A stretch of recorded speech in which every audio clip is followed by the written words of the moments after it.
다시 한번요. 할렐루야. 아, 이 아멘 소리가 작아서가 아니고 제가 문득 이제 앉아서 우리 찬양대 찬양하면서 찬양대라 우리 성도님들의 표정을 이제 보면서 저도 마찬가지지만 문득 우리 표정이 너무 굳어 있구나 그런 생각이 잠깐 들더라고요. 그래서 하나님께 예배하는 마음은 기쁘면은 그게 이 표정으로 나와야 되는데 하나님을 예배하는 자리에서 우리 표정이 너무 굳어 있구나, 표정이 좀 풀어야 되겠구나 그런 생각이 들더라고요. 어떻습니까, 여러분? 그러면서 우리 옆 사람하고 한번 인사를 합시다. 웃으십시오. 네. 어, 우리가 예배는 축제입니다. 그렇지 않습니까?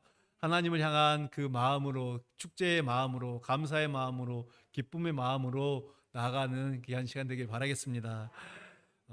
여러분, 오늘 이제 우리가 계속해서 이 야고보서의 말씀을 보는데요. 이제 야고보서는 5장을 끝으로 마무리가 되는데 오늘 5장을 시작하면서 이 부자들에 관한 이야기가 있습니다. 그래서 재물, 돈에 관한 오늘 이야기입니다. 여러분, 성경은 돈에 대해서, 재물에 대해서 굉장히 많은 말씀을 하고 있습니다. 이 믿음이나 기도에 대한 구절, 믿음에 대한 구절도 한 500구절, 기도에 대한 구절도 한 500구절 정도 되는데 이 재물에 관해, 돈에 관해서 구절은 그 4배 정도가 되는 약 2000구절 정도가 이 돈에 관한 그런 구절입니다. 여러분, 우리가 성경을 좀 자세히 보시면 이제 이 복음서를 볼 때 예수님의 비유들이 많이 있습니다. 예수님의 비유들을 쭉 보면은 굉장히 많은 부분에서 이 비유들의 절반 정도가 이 재물에 관한 비유다라는 것을 여러분이 아마 느끼실 수 있습니다. 재물, 돈 이런 것들에 대해서 예수님께서는 굉장히 많이 언급을 하셨습니다. 여러분, 예수님께서 이렇게 많이 언급하셨다라는 것은 그만큼 이것에 대한 우리의 태도, 재물이나 돈에 대한 우리의 태도가 우리의 영적인 생활 또 영적인 성장과 매우 관계가 있다. 그것에 지대한 영향을 미치기 때문에 예수님께서 이렇게 많은 말씀을 하십니다. 돈에 대해서, 이 재물에 대해서 우리가 어떤 태도를 가지고 있느냐에 따라 우리가 영적으로 제대로 자랄 수도 있고 그렇지 않을 수도 있다, 이 말씀입니다. 근데 이제 우리가 먼저 알아야 될 것은 이 부 자체가 나쁜 것은 아닙니다. 성경은 부를 나쁜 것으로 말하지 않습니다.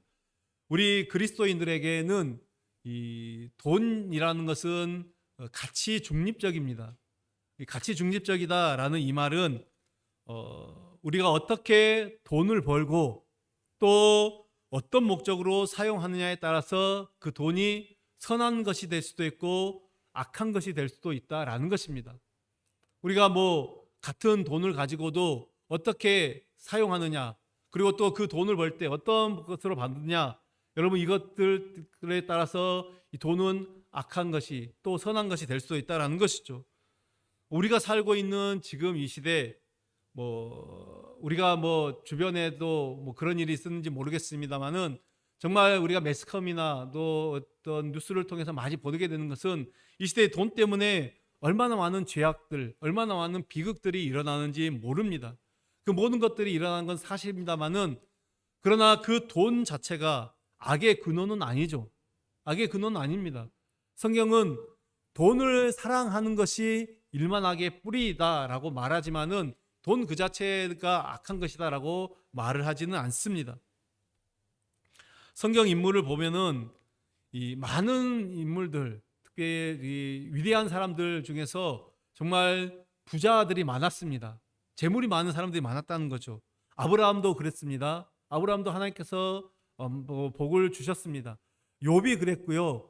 또 신약에 보면 아리마대, 요셉이나 또 바나바 이런 사람들도 마찬가지입니다. 때로는 하나님께서 그 육신의 재물을 많게 하시는 것이 때로는 하나님이 복 주시는 방법이기도 했습니다. 다른 것으로 하나님이 복을 주시게 했지만은 이 재물을 많게 하심으로, 그래서 이삭이 농사를 지었더니 하나님께서 100배나 많은 소득을 걷게 하셨다. 그것을 성경은 복이다라고 그렇게 이야기를 하고 있습니다. 그래서 하나님은 단순히 이 부자라는 것 때문에 부자를 거부하시지는 않습니다. 그런데요, 오늘 이 말씀 1절의 말씀을 보면은, 본문을 보면은 이 부자들을 책망하고 있습니다. 들으라 부한 자들아, 너희에게 임할 고생으로 말미암아 울고 통곡하라 라고 말하고 있습니다. 그냥 이 말씀만 똑 떼어놓고 보면은 부한 자들, 돈 많은 사람들, 부자들에게는 부자들이 나쁜 것이구나 라고 생각할 수도 있습니다. 근데 야고보가 이렇게 이 부자들을 경고하고 그들을 저주하는 이유가 무엇입니까? 네, 우리가 이 말씀을 쭉 보면은 그들이 단순히 부자였기 때문은 아닙니다. 그렇다면 무엇 때문에 그들은 이 경고와 저주를 받게 됩니까? 오늘 구체적으로 그것들을 보기를 원합니다. 먼저 그들은 재물을 잘못 축적했기 때문입니다. 잘못 쌓았다라는 것이죠. 당시 이 부자들은 이제 재물을 쌓는 방법에 있어서 선하지 않은 방법들이 많았습니다. 당시의 사람들 대부분은 다 가난한 자들이었습니다. 하루 벌어 하루 먹고 사는 노동자들이었죠. 그런데 일부는 그래도 많은 부를 가지고 있었습니다. 극소수만이 부유했다라는 것이죠. 그런데 부자인 그들은 돈이 있다고, 재물이 있다고, 가진 것이 있다고 가난한 사람들을 무시하고 멸시를 했습니다. 이것은 예나 지금이나 비슷한 것 같습니다. 오늘날도 비슷한 부분들이 있습니다만은 가난한 사람들, 그들의 노동력을 착취해서 부를 모으는 경우가 많았다라는 것이죠. 부정한 방법으로 돈을 모으고 그렇게 모은 돈을 잘못 사용한 이 모든 것들을 지금 이야기하는 것입니다. 그들의 부는 타락했다라는 것입니다. 3절의 말씀을 보면은 너희 금과 은은 녹이 슬었으니 이 녹이 너희에게 증거가 되며 불같이 너희 살을 먹으리니 너희가 말세에 재물을 쌓았도다. 마지막 부분에 보면 너희가 말세에 재물을 쌓았도다 라고 그렇게 말하고 있습니다. 이 재물을 쌓았다라는 말은 단순히 돈을 모았다 그런 것이 아닙니다. 단순히 많은 재물을 모았다가 아니라 이 재물에 대한 욕심으로 그것들을 긁어 모았다. 그렇게 우리가 이해할 수 있을 것 같습니다. 이것은 단순히 이제 저축을 했다라는 게 아니죠. 저축을 해서도 안 된다 그런 말도 아닙니다. 성경에는 저축하지 말라라는 말이 없습니다. 오히려 저축은 성경적인 근거도 있습니다. 예를 들어서 잠언 6장에 보면은 게으른 자여 개미에게 가서 그것을 배우라, 지혜를 배우라고 하면서 개미가 다가올 겨울을 위해 먹을 것을 예비한다. 추수 때에 양식을 모은다라고 그렇게 말하고 있습니다. 예비한다, 모은다 이 말이 바로 저축한다라는 뜻이죠. 또 신약 성경에도 보면 고린도후서 12장이죠. 12장 14절에 보면은 바울이 이야기하면서 부모가 자녀를 위하여 재물을 저축하는 것, 그것은 부모의 당연한 의무다라는 이 취지로 말씀을 하고 있습니다. 또 우리가 잘 아는 창세기 보면 요셉이 이 흉년을 대비해서 풍년의 때에 그 창고를 지어서 그 곡식들을 저축하는 것, 하나님은 그것을 지혜라고, 그것을 통해서 요셉을 축복하셨던 것을 보게 됩니다. 이처럼 성경은 저축을 금하지 않습니다. 오히려 이 노후와 또 우리의 어려운 때를 위해서 이 저축을 하는 것, 모아두는 것, 이것은 성경은 오히려 권고합니다. 그래서 지금 야고보는 그들이 저축한 것 때문에, 돈을 많이 쌓은 것 때문에 호통을 치고 비난하는 것이 아닙니다. 그것은 그들이 야고보가 이렇게 저주하고 비난하는 것은 물질에 대한 욕심 때문에, 다른 것이 아니라 물질에 대한 그 욕심 때문에 돈을 모으기 위해서 모으는 것, 그것을 지금 책망하고 있는 것입니다. 단순히 그냥 돈을 쌓고 모으기 위해서 모으는 그것을 말하는 것이죠. 오늘날과 달리 이 고대 사회, 당시 이 야고보 당시는 어떻습니까? 사람들이 부를 쌓는 데는 다른 방법들이 있는 것 아닙니다.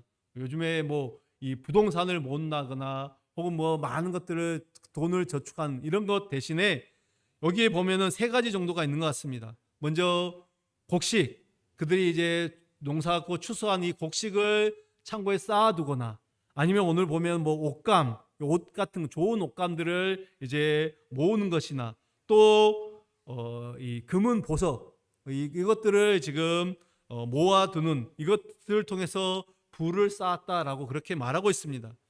야고보는 이런 부의 축적에 대해서 너희 재물이 썩었다. 그리고 너희 옷이 좀먹었다. 그리고 너희 금과 은이 녹이 쓸었다라고 그렇게 말하고 있습니다. 그들은 이 극소수의 부한자들은 썩어서 버릴 만큼 이 곡식들, 양식들을 썩어서 버릴 만큼 많은 재물이 있어도 가난한 자들을 돌보지 않았다라는 것입니다. 내 창고 안에는, 내 곳간 안에는 이 많은 이 쌀들이, 많은 양식들이 정말 이제 곰팡이가 쓸고 또 이제 썩어져 가고 있는데, 그럼에도 불구하고 그것들을 나눠주려고 하지 않는다라는 거죠. 가난한 자들이 그렇게 많음에도 불구하고 그것을 도무지 나누려 하지 않습니다. 오히려 썩어서 내어버릴지언정 사람들을 향해서 손을 펴지 않는다라는 것이죠.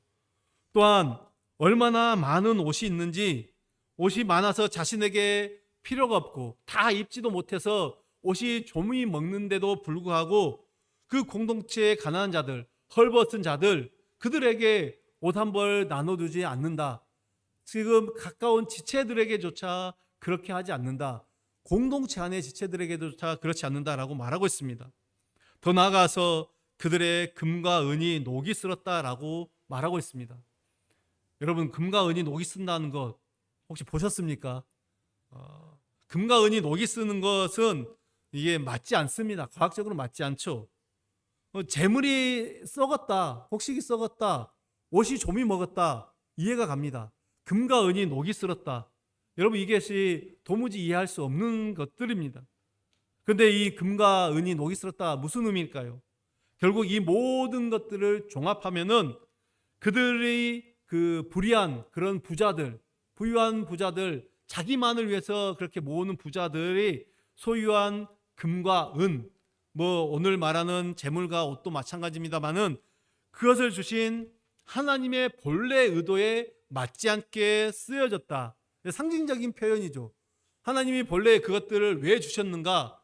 그것들을 자기들이 자기 곳간에 쌓아두고 자기 어떤 그 금고에 쌓아두고 그것을 많은 것들을 보면서 기뻐하고 즐거워하고 흐뭇해하라, 그렇게 주신 것이 아니다라는 것이죠. 그래서 이 모든 것들을, 하나님이 부어주신 이 모든 것들을 소용없게, 녹이 쓸었다는 건 이것들이 이제 소용없게 하신다라는 것입니다. 무용하게 되었다라는 것이죠. 다시 말해서 이것들을 가치 없게 만드신다, 가치 없는 것이 되었다라는 그런 뜻입니다. 여러분, 결국 언제 재물이 가치가 없게 되는 것입니까? 우리가 아무리 많은 것들을 소유하고 모은다 할지라도 그것이 가치 없을 때는 자신만을 쌓아두고, 자신만을 위해서 쌓아두고 이기적인 목적으로 사용하려고 할 때 그것은 가치 없는 것이 된다라는 것이죠. 같은 재물도, 예를 들어서 우리가 같은 돈이라도 우리에게 100만 원이 있습니다. 이 100만 원을 가지고 어떻게 사용하느냐 따라서 같은 금액이지만은 정말 가치가 있게 사용되는 때가 있고 정말 가치 없게 사용할 수가 있다라는 것입니다. 이것을 가지고 이웃을 향해 우리의 손을 펴고 어려운 이웃을 도와주는 것은 정말 가치 있는 것이죠. 그러나 이것을, 이 100만 원을 가지고 우리가 예를 들어서 뭐 도박을 한다, 뭐 나쁜 마약을 한다, 이런 나쁜 곳에 사용되는 것은 정말 가치 없게 쓰는 것입니다. 하나님께서는 우리에게 어떻게 사용하시는가를 보고 계신다라는 것이죠. 이 오래전에 났던 기사인데 여러분들도 혹시 보신 분들이 계실지 모르겠습니다. 이제 한국 이야기는 아니고요. 미국에서 어떤 한 늙은 부부가 아파트에서 죽은 채로 발견된 적이 있었습니다. 이제 이 타살 흔적이, 이제 죽은 지 한참 지나서 발견되었는데 이 타살 흔적이 없어서 이제 검사관들이 이제 부검을 하게 됩니다. 근데 부검을 하게 되었는데 두 사람의 사망 원인이 영양실조였습니다. 뭐 여기까지만 봐면 아, 그래, 못 먹어서 그럴 수 있겠구나 이렇게 생각하는데, 이제 깜짝 놀란 것은 이들이 돈이 없어서 영양실조가 걸린 것이 아니다, 못 먹은 것이 아니다라는 것을 이제 드러났는데, 그 부부가 살고 있던 이 아파트에 자신의 집의 그 침대 매트리스 밑에는 수백만 달러가 쌓여 있었다. 이제 뭐 조사를 하고 집을 정리하다 보니까 그 아파트 안에서 수백만 달러를 발견했다라는 것이죠. 이들이 죽어버렸으니까 자세한 내막은 잘 모르겠습니다만 그들은 돈을 쌓아둘 줄만 알았지 이것들을 제대로 사용할 줄을 몰랐다라는 것이죠. 돈을 모으는 것 자체, 그 자체가 목적이 되었기 때문에 수백만 달러를 쌓아놓고도 영양실조로 죽는 이 아이러니한 사건이 발생한 것입니다. 오늘 계속해서 두 번째, 이 재물을 잘못 취득했기 때문에 경고와 저주를 하는 것입니다. 그럼 하나님은 우리가 얼마나 재물을 가지고 있느냐 그것에 관심이 있을 뿐만 아니라 이제 그 재물을 어떻게 갖게 되었느냐, 우리에게 가진 재물이 어떻게 갖게 되었느냐도 하나님께서는 오히려 더 중요하게 보신다라는 것입니다. 하나님 우리가 이 부정한 방법, 부정직한 방법으로 돈을 모으는 것을 원치 않으시죠. 싫어하십니다. 왜 십계명의 제8계명에 뭡니까? 도둑질하지 말라. 이 도둑질하지 말라 이 말씀에는 부당한 방법으로 재물을 모으지 말라 이것도 포함이 되어 있는 것입니다. 말씀드렸듯이 이 당시 야고보 당시 대부분의 사람들 하루 일하고 하루 먹고 사는 그런 사람들입니다. 그리고 그들은 대부분 이제 임금은 끝날 때 일이 다 끝날 때 받게 됩니다. 근데 이제 마음만 먹으면 이 고용주죠. 대부분 부자들입니다. 이 고용주들은 주어야 될 임금을 제대로 주지 않을 수 있었습니다. 어떻게 제대로 주지 않는가? 하루 종일 일했는데 고용주가 와서 내가 당신이 일한 이것이 마음에 들지 않습니다. 어떻게 일을 이런 식으로 합니까? 이제 트집을 잡는 거죠. 그래서 이제 트집을 잡고 나는 일당을 줄 수가 없습니다. 이렇게 일한 당신에게 일당을 줄 수가 없다. 이렇게 하고 빈손으로 돌려보내는 것입니다. 노동자들은 스스로 보호할 어떤 아무런 법적인 제도나 장치 그것들이 없었다라는 것이죠. 야고보는 이런 식으로 이렇게 착취하는 거죠. 재물을 착취하고 취득하는 것에 대해서 책망하는 것입니다. 4절을 한번 보십시오. 보라 너희 밭에서 추수한 품꾼들에게 주지 아니한 싹이 소리 지르며 그 추수한 자의 우는 소리가 만군의 주의 귀에 들렸느니라. 여러분 이렇게 지금 아까 제가 말씀드린 것입니다. 추수를 해놓고 다 그렇게 노동자를 써놓고 일한 것이 마음에 들지 않는다고 주지 않는 이것들을 지금 말하는 것입니다. 정당하게 일해서 돈을 벌고 재물을 모으는 것 그것은 결코 나쁜 것이 아니죠. 아니 그렇게 모아야 되는 것입니다. 최근 한때 이제 코로나 때 그런 열풍이 좀 있었던 것 같습니다. 주식이나 이 코인 이런 열풍들이 좀 많이 불기도 했는데 사실은 그런 것에 투자를 하는 건 역시 나쁘다고 말은 할 수는 없습니다. 저는 개인적으로 이것들은 권고하진 않습니다. 그러나 이것들도 나쁜 것이다라고 하지 말아야 된다라고 그렇게 말을 할 수는 없다라는 것이죠. 그러나 이제 남을 해치고 또 남에게 피해를 주는 식의 이 부정한 방법 이것으로 돈을 모으는 것 혹은 아까 말한 것처럼 주어야 될 임금을 제대로 주지 않거나 혹은 제때 주지 않고 차일피일 미루는 것 또 우리가 누구에게 돈을 빌렸는데 갚아야 될 것을 분명히 갚을 능력이 있는데도 갚지 않는 그런 것들 또 내가 당연히 이제 이 국가에 내야 될 세금 이런 것들을 제대로 내지 않는 이 모든 것들 그런 것으로 말미암아 돈을 모으는 이런 것들은 성경은 분명히 경고하고 있습니다. 하나님은 이러한 방법들로 모으는 것을 분명히 책망하신다라는 것입니다. 어떻게 모으는 것이 중요하다는 것을 우리는 기억하셔야 됩니다. 또 세 번째로 보면은 재물을 잘못 사용할 때 하나님의 책망을 받습니다. 그것들을 지금 경고하는 거죠. 돈을 어떻게 벌 것인가 중요하죠. 그런데 그 번 돈을 어떻게 사용할 것인가 이것도 굉장히 중요하다라는 것입니다. 오늘 야고보는 이 5절에서 이렇게 말씀하고 있습니다. 너희가 땅에서 사치하고 방종하여 살육의 날에 너희 마음을 살찌게 하였도다. 지금 이것은 그 부한 자들을 향한 비난입니다. 가난한 자들이 먹을 것이 없어 전전긍긍하고 고통을 당하고 있는 그때에 그것을 보면서도 당시 부자들은 그런 고통에는 아랑곳하지 않고 사치와 향락을 일삼았다라는 것이죠. 여러분 제가 말씀드렸듯이 이 편지를 지금 야고보가 보내는 것은 이 하나님을 모르는 자들에게 그냥 무작위로 보낸 편지가 아닙니다. 당시 사람들에게 보낸 게 아니라 교회에 보냈다라는 거죠. 공동체 안에, 흩어진 그 공동체, 이 신앙 공동체 안에 보냈습니다. 근데 그들 중에 이 부한 자들이 이렇게 했다라는 것이죠.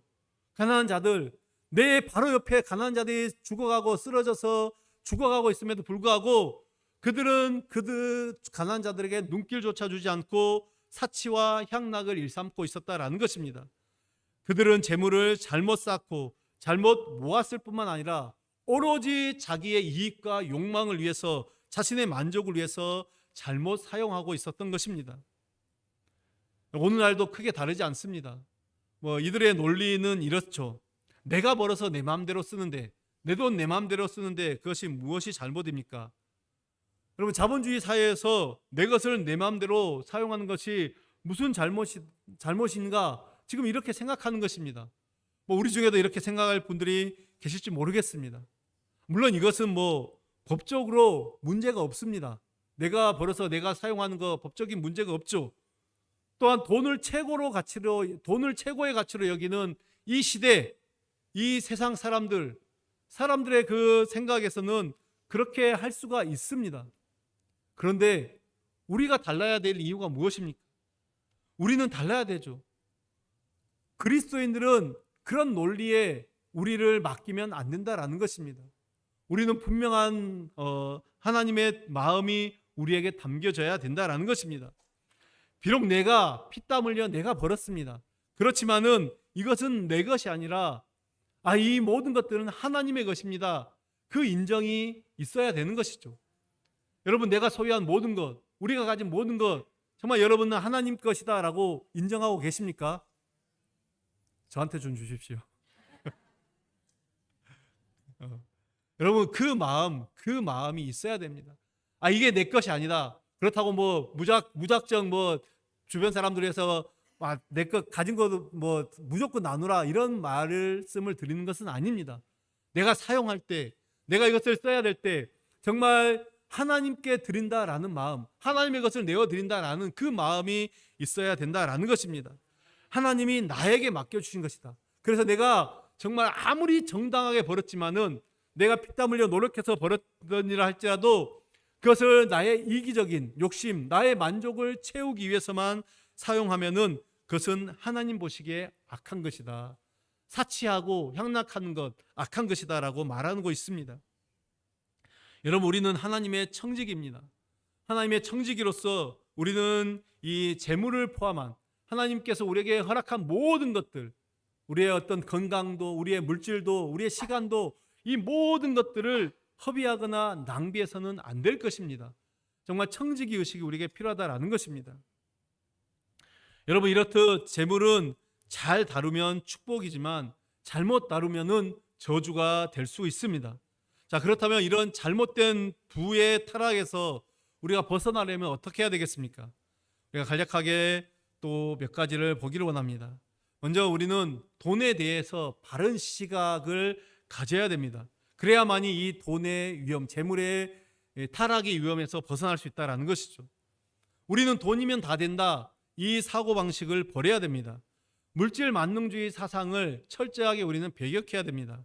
물론 돈이란 필요한 것이죠. 우리가 생활함에 있어서 이것도 없으면 안 되는 것입니다. 그러나 돈이면 다 된다라는 생각, 이것은 우리가 버려야 됩니다. 돈으로 할 수 없는 것들이 있죠. 언젠가도 제가 말씀드린 적이 있는 것 같습니다. 이런 말이 있죠. 돈으로는 침대는 살 수 있어도 잠은 살 수 없다. 돈으로는 집은 살 수 있어도 가정은 살 수 없고, 먹을 것은 살 수 있어도 식욕은 살 수 없고, 돈으로 유흥은 살 수 있어도 행복은 살 수 없다. 돈으로 살 수 없는 것들이 분명히 있다라는 것입니다. 돈이면 다 된다라는 생각, 완전히 잘못된 생각이죠. 그것은 결코 하나님이 필요 없다라고 하는 생각입니다. 돈이면 다 된다라는 이 생각은 나는 더 이상 하나님이 필요하지 않습니다라는 생각입니다. 그렇기 때문에 우리 그리스도인들은 철저히 그런 생각들을 배척해야 될 것입니다. 또 두 번째, 돈을 적당히 벌려고 해야 우리 돈의 위험에서 벗어날 수가 있습니다. 돈을 적당히 벌어야 됩니다. 우리 디모데전서 6장 8절에 이런 말씀이 있습니다. 우리가 먹을 것과 입을 것이 있은즉 족한 줄로 알 것이니라. 먹고 입고 살 것이 있으면 된다, 이 말씀이죠. 누군가 이런 말을 했습니다. 이 재물은 구두와 같다. 구두는 크다고 좋은 것이 아닙니다. 구두는, 신발은 내 발에 맞아야 좋은 것입니다. 그렇듯이 이 부도, 재물도 내 인생에 적합해야 된다라는 것이죠. 무턱대고 많이만 모은다, 이것은 좋은 것이 아니다. 그리고 많이 모으려고 해서도 안 된다. 있는 것에 만족하라라는 그런 말씀입니다. 사실 우리가 이 재물에 대해, 특별히 이 돈에 대한 인간의 욕심은 끝이 없습니다. 아무리 돈을 많이 벌어도 더 벌고 싶고, 아무리 많이 가지고 있어도 더 가지고 싶은 것이 사실 인간의 욕심이고 사람의 마음입니다. 그리고 이제 돈에 욕심을 내기 시작하면 그것밖에 보이지 않습니다. 그래서 잘못된 수단과 방법도 불사하는 것이 사람입니다. 우리는 자신이 가지고 있는 어떤 달란트, 재능들을 가지고, 그것을 가지고 최선을 다해서 재물을 모을 수는 있습니다.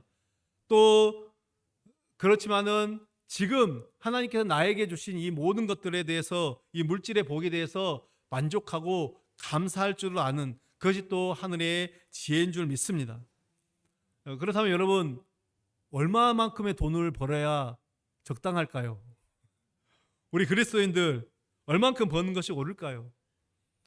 성경에는 구체적인 액수를 말하지 않습니다. 말해줬으면 딱 그것만 벌고 이제는 사용할 텐데, 그렇지 않습니까?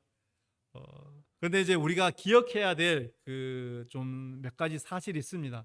아마 여러분들의 내가 지금 벌고 있는 이런 것들이 이것에 맞는지 한번 생각해 보십시오.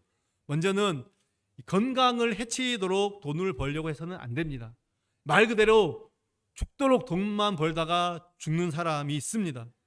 어리석은 사람이죠. 그렇죠? 물질에 이 눈이 어두워서 건강을 돌보지 않고 돈을 벌려고 하다가 결국에는 건강도 잃고 돈도 잃고 그런 사람들이 있다라는 것입니다. 또 다음으로는 이 가족을 희생하면서까지 돈을 벌려고 해서는 안 된다라는 것이죠. 요즘에 이제 맞벌이가 이제 많습니다. 거의 이제 젊은 사람들 다 맞벌이인데, 맞벌이를 하지 말라 이런 것이 아니라, 근데 돈을 많이 벌어야 행복할 수 있다, 이 생각에, 예를 들어서 우리가 자녀를 양육하고 자녀들을 전혀 돌보지 않고 그 관심도 없이 방치가 된다라고 하면은 그것은 잘못된 것이죠. 돈과 가정의 행복을 맞바꿀 수 없다라는 것입니다. 또 다음으로 기억해야 될 것은, 우리가 다른 사람에게 피해를 끼치며 손해를 끼치면서까지 돈을 벌려고 해서는 안 된다라는 것이죠. 하나님, 우리가 정직하고 공정하게 재물을 쌓기를 원하십니다. 부정한 방법으로 번 돈, 결국엔 그것은 다 금방 사라지게 되고 그것 때문에 또 불행이 찾아온다라는 것을 우리는 잊지 말아야 됩니다. 마지막으로 한 가지가 더 있습니다. 이것은 우리에게 굉장히 중요한 부분인데요. 그것은 뭐냐? 영적인 생활을 해치면서까지 돈을 벌려고 해서는 안 된다라는 것입니다. 누가복음 12장에서 예수님께서 이렇게 말씀하셨습니다. 사람의 생명이 그 소유가 넉넉한 데 있는 것이 아니다. 예수님이 이 어리석은 부자의 비유를 통해서 우리에게 말씀해 주셨습니다. 우리가 돈을 좀 더 벌기 위해서 예배를 소홀히 하고 빠지고 신앙생활을 게을리하고 자신의 어떤 영적 성장에 대해서 소홀히 하는 것, 이것은 결코 하나님이 기뻐하시지 않는다라는 사실을 기억하시기를 바랍니다. 그래서 이 영적인 부분, 우리 영적 생활을 해치면서까지 내가 돈을 벌고 있지는 않는지, 내가 그것에 몰두하고 있지는 않는지 우리를 한번 돌아보시길 바라겠습니다. 이제 세 번째로, 우리는 좋은 청지기가 되려고 해야 돈의 위험에서 벗어날 수가 있습니다. 여러분, 우리 물질의 주인은 누구십니까? 우리 물질의 주인은 하나님입니다. 내가 아니죠. 아까도 말씀드렸듯이 우리는 청지기입니다. 관리인입니다. 그래서 내가 번 것이므로 내 것이다 라고 이 생각을 버려야 된다라는 것이죠. 우리가 누리고 우리가 가진 모든 것들이 다 하나님이 주신 것이다 라고 우리 성경은 분명히 말씀하고 있습니다. 제가 잠깐 야고보서 1장 17절을 보면은 온갖 좋은 은사와 온전한 선물이 다 위로부터 빛들의 아버지께로부터 내려온다, 이렇게 말하고 있습니다. 우리가 가진 이 모든 것들이 다 하나님께서 주신 것들이다라는 것이죠. 또한 땅과 거기 충만한 모든 것들이 다 내 것이다, 하나님은 분명히 말씀하셨습니다. 그리고 우리는 청지기로서 어느 날 하나님 앞에서 이제 우리는 계산을 하게 되었습니다. 하나님 맡겨주신 물질을 어떻게 썼는지 우리는 일일이 낱낱이 다 하나님께 보고를 해야 된다라는 것이죠. 우리는 그런 청지기다라는 사실을 기억하시면서 좋은 청지기로 산다면은 귀한 재물을 사치와 낭비, 그리고 방탕으로 허비하는 일이 없을 것입니다. 간단하게 한 가지만 더 보겠습니다. 마지막 네 번째로, 우리는 선한 일에 투자해야 돈의 위험에서 벗어날 수 있습니다. 말씀 한 절만 찾겠습니다. 디모데전서 6장 17절 18절 말씀인데요, 제가 봉독하겠습니다. 네가 이 세대에서 부한 자들을 명하여 마음을 높이지 말고 정함이 없는 재물에 소망을 두지 말고 오직 우리에게 모든 것을 후히 주사 누리게 하시는 하나님께 두며 선을 행하고 선한 사업을 많이 하고 나누어 주기를 좋아하며 너그러운 자가 되게 하라, 이렇게 말씀하고 있습니다. 지금 이제 디모데에게, 사도 바울이 디모데에게 이야기하는 게 무엇입니까? 정함이 없는 이 재물에 소망을 두지 말라, 하나님께 소망을 두고 그 다음에 18절에서 선을 행하고 선한 사업을 많이 하고 나누어 주기를 좋아하며. 여러분, 이것이 우리에게 주신 명령입니다. 이기적인 목적으로 그 재물을 쌓아둘 때 그 재물은 썩고 쓸모없게 되고 녹이 나지만은 같은 재물이라도 하나님의 나라를 위해서 선한 사업을 위하여 사용할 때 그것은 이 땅에 쌓아두는 재물이 아니라 하늘에 쌓는 것이 된다라는 것입니다. 우리가 이 땅에 쌓는 것은 결국에는 다 사라지고 없어질 것입니다. 우리가 한 푼이라도 가지고 갈 수 있습니까? 공수래 공수거 아무것도 가지고 갈 수 없지만은 우리가 이 땅의 재물을 쌓아두는 방법이, 하늘에 쌓아두는 방법이 있다라는 것입니다. 무슨 방법입니까? 선한 사업을 위해서, 하나님의 영광을 위해서, 이웃을 위해서 우리가 손을 펼 때 그것들은 고스란히 다 하늘에 쌓아두고 우리의 상급이 된다는 것을 기억하십시오. 이제 말씀을 정리하겠습니다. 야고보서는 우리 그리스도인들의 성공적인 삶의 지침이다라고 분명히 제가 몇 번을 말씀드렸습니다. 우리가 성공적인 삶을 살기 위해서 재물, 내가 가진 재물 뭐 많고 적든지 이 재물을 잘 다룰 줄 알아야 됩니다. 돈을 잘 사용할 줄 알아야 된다라는 것이죠. 돈 때문에 인생을 망친 사람 한둘이 아닙니다. 뭐 우리 주변에도 그런 사람이 있는지 모르겠습니다만은 말씀드렸듯이 돈 자체는 악한 것이 아닙니다. 부한 것이 죄가 아닙니다. 그러나 이 부는 타락하기 쉽다라는 것을 기억하십시오. 우리가 잘못 대하기가 쉽다라는 것입니다. 돈이 조금은 있을 때는 우리가 그것들을 알뜰살뜰 잘 사용하다가도 이제 재물이 많아지고 돈이 많아지면은 함부로 사치하는 경우가 많다라는 것입니다. 그러므로 우리는 부의 타락으로부터 자신을 지켜야 됩니다. 말씀드렸듯이 꼭 많이 있어야 타락을 하는 것은 아닙니다. 잘못 쌓고 잘못 취득하고 또 잘못 사용할 때 우리는 그것들이 타락의 길로 간다라는 것을 기억하시면서 정말 성공적인 삶을, 우리 이 부의 타락으로부터 우리 자신을 잘 지켜서 성공적인 신앙, 그리스도인의 삶을 살아가시기를 다시 한번 주님의 이름으로 간절히 축원합니다. 기도하겠습니다. 아버지 하나님 감사합니다. 오늘도 귀한 생명의 말씀을 통해서 아버지 우리를 깨우쳐 주시니 감사합니다. 하나님, 우리에게 주신 모든 물질과 모든 부와 모든 것들이 다 주님의 것임을 기억하며 우리는 청지기로서 하나님 아버지 우리가 그것을 어떻게 쌓고 또 어떻게 취득하며 어떻게 사용해야 되는지를 잘 깨닫고 주님께서 주신 지혜대로 하나님 그것들을 잘 나갈 수 있도록 은혜를 더하여 주시옵소서. 예수 그리스도의 이름으로 기도드립니다. 아멘.